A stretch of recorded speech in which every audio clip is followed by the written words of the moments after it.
ay kailangan sa mga batang manonood. GMA News and Public Affairs.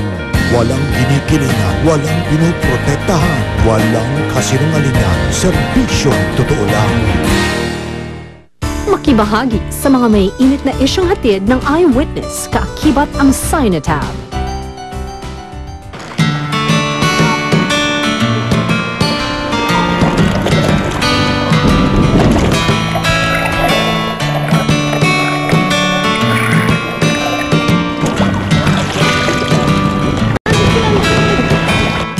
Maganda ang sikat ng araw ng umagang iyon ng Sabado.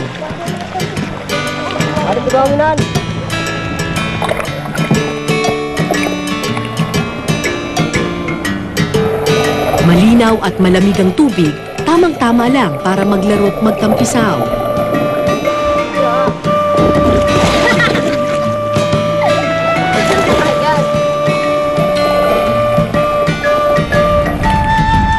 Pero para kay Anthony at sa kanyang mga kasama, hindi ito larong bata.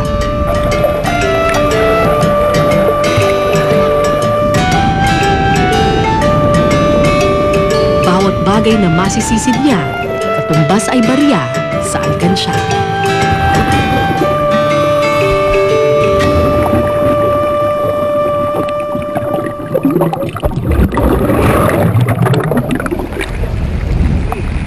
Araw-araw sumisisid para kumuha ng sea cucumber o balatan kung kanilang tawagin ang mga bata ng Sulangan Eastern Samar.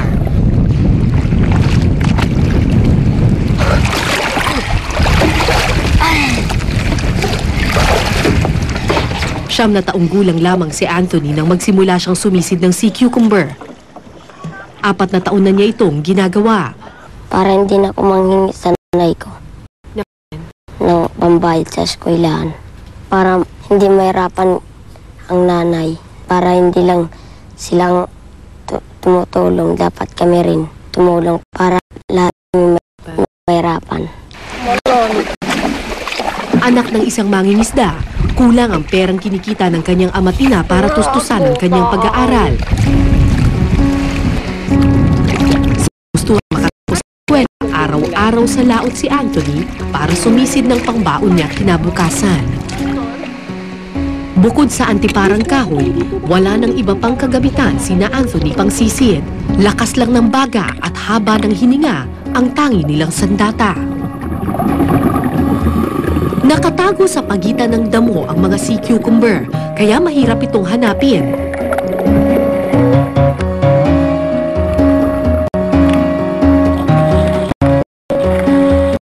Pero pusigido si Anthony.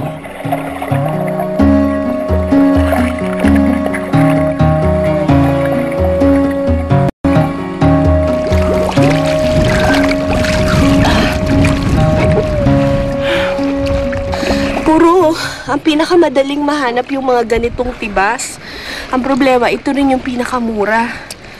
Yung mga medyo brown yung color, yung mahal, yun yung puron. Problema naman, kakulay naman niya yung grass dun sa ilalim, kaya ang hirap hanapin.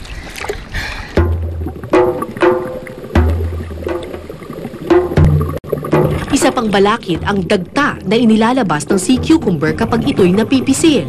Makapit ang dagtang ito, mahirap tanggalin.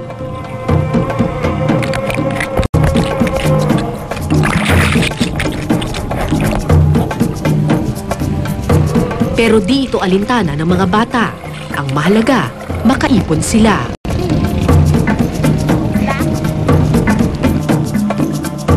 Kaya naman inabot na kami ng mahigit 5 oras sa laot, hindi pa rin tumitigil sa pagsisid sina Anthony.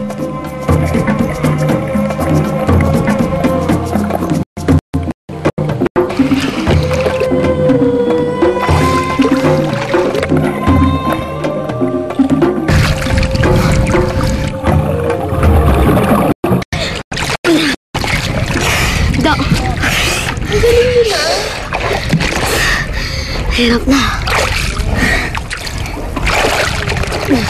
Tumigil lamang kami nang mapuno na ang 2 balde. Dito ka.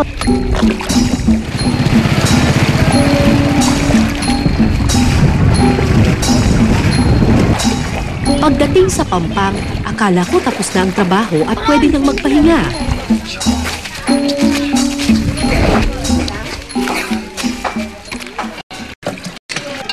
Pero ang batang si Anthony, sabak muli sa trabaho.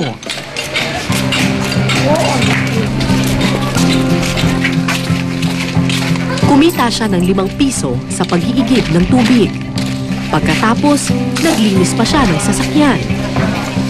At nagkargador pa ng bigas at dilata.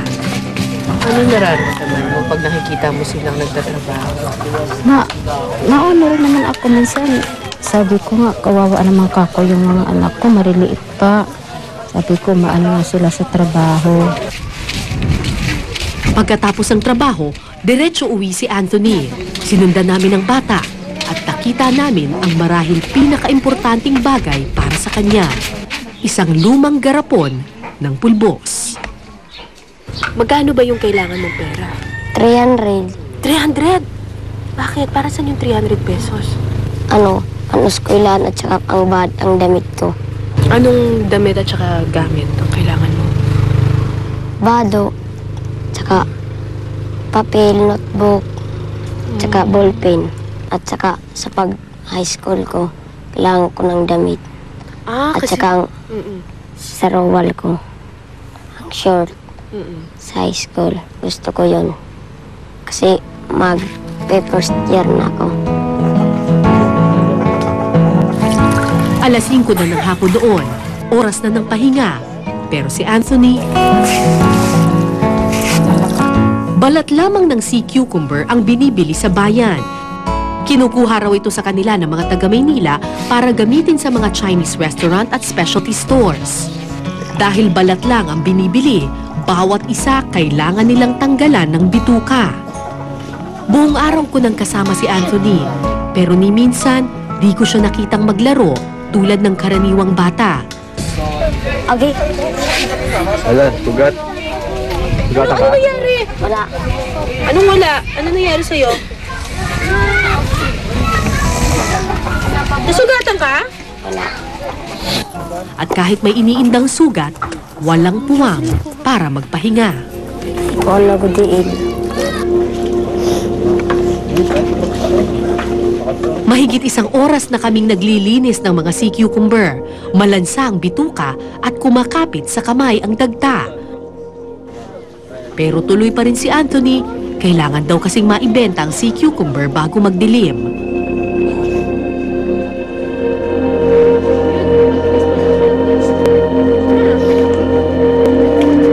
Gabi na nang matapos kami sa pagtatanggal ng bituka. Bit-bit ang 2 balde ng sea cucumber, naglakad kami patungo sa susunod na purok.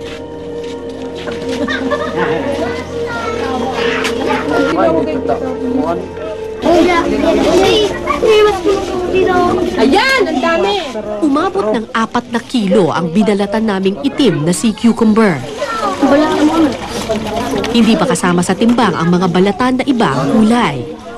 Marami-rami ang aming naibenta, kaya umasa akong malaki rin ang kikitain ni na Anthony.